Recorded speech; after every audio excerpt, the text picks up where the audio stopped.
অধিনায়ক হওয়ার পর পারফরমেন্সে ভাটা পড়েছিল মেহেদী হাসান মিরাজের। ইদানিং অবশ্য বল হাতে ভালোই করছেন। ওদিকে দলের স্বার্থে অপরে ব্যাটিংয়ের শখ ফুলে আবারও বেছে নিয়েছেন লোয়ার মিডল অর্ডারকে। তাও অনেকেই মনে করছেন ওয়ানডে অধিনায়ক সেফ খেলছেন অথবা নিজের দিকটা একটু বেশি ভাবছেন। যদিও এমন দাবি উড়িয়ে দিয়েছেন টিম ম্যানেজমেন্টের অন্যতম সদস্য spin bowling coach Mushtaq Ahmed. তার মতে মিরাজ দলের কথা ভেবেই বিভিন্ন রকম পরিকল্পনা করছেন। পাকিস্তানের বিপক্ষে দ্বিতীয় ওয়ানডেতে মিরাজ বল হাতে নিয়েছেন একটু দেরিতে। মাঝ সাদাকাত যখন টি-20 মেজাজে ব্যাট চালাচ্ছেন, মিরাজ তখন খুব একটা ঝুঁকি নেননি নিজে। সমালোচকরা বলাবলি করেন, যখন অন্য কোনো বোলার উইকেট এনে দেন দলকে, প্রতিপক্ষের সেই চাপের মুহূর্তেই মিরাজকে দেখা যায় ইকোনমিক্যাল বোলিং করতে।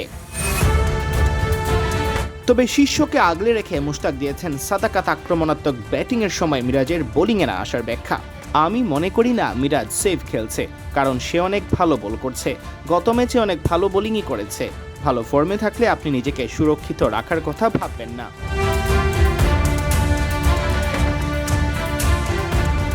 মিরাজ পেসারদের উপর বেশি আস্থা রেখেছিলেন জানিয়ে স্পিন কোচ আরও বলেন, মাঝ সাদাকাত যখন ক্রিজে ছিল তখন বলে গতি ছিল আর সুইং করছিল। অনেক পজিটিভ ক্রিকেট খেলেছে ও। মিরাজ হয়তো ভেবেছে আমি একটু পর আসি, তখন পেস বোলারদের উপর আস্থা রেখেছে। কখনো পরিকল্পনা কাজে আসে, কখনো আসবে না।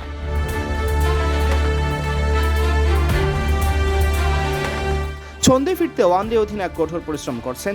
ব্যাটিংয়ে সময় বা ভাবনা কমিয়ে বোলিংয়ে বাড়িয়েছেন মনোযোগ। অবশ্য গেল 2 ম্যাচে বল হাতের ফলও পেয়েছেন। গত কিছুদিন মিরাজ অনেক পরিশ্রম করেছে। আমরা কিছু ড্রিল করেছি। 2 দিন আগে সে ব্যাট করতে যাচ্ছিল, বলেছি না মাই ডিয়ার, তুমি লম্বা স্পেলে বোলিং প্র্যাকটিস করো। সে এটা বুঝতে পেরেছে এবং লম্বা স্পেল করেছে। অফ স্পিনার হিসেবে আপনাকে বল ঘোরাতে হবে, মিরাজকে কৃতিত্ব দিতে হবে। স্পিন বোলিং কোচ হিসেবে আমার পয়েন্ট সে ধরতে পেরেছে, ভালো করছে। দক্ষিণ আফ্রিকার কথা মাথায় রেখেই আমরা প্রস্তুতি নিচ্ছি। চ্যালেঞ্জিং হতে পারে, তবে লং টার্ম প্ল্যান হলে কিছু ক্ষেত্রে আপনাকে অমন কন্ডিশন তৈরি করেই খেলতে হবে, প্রস্তুত হতে হবে।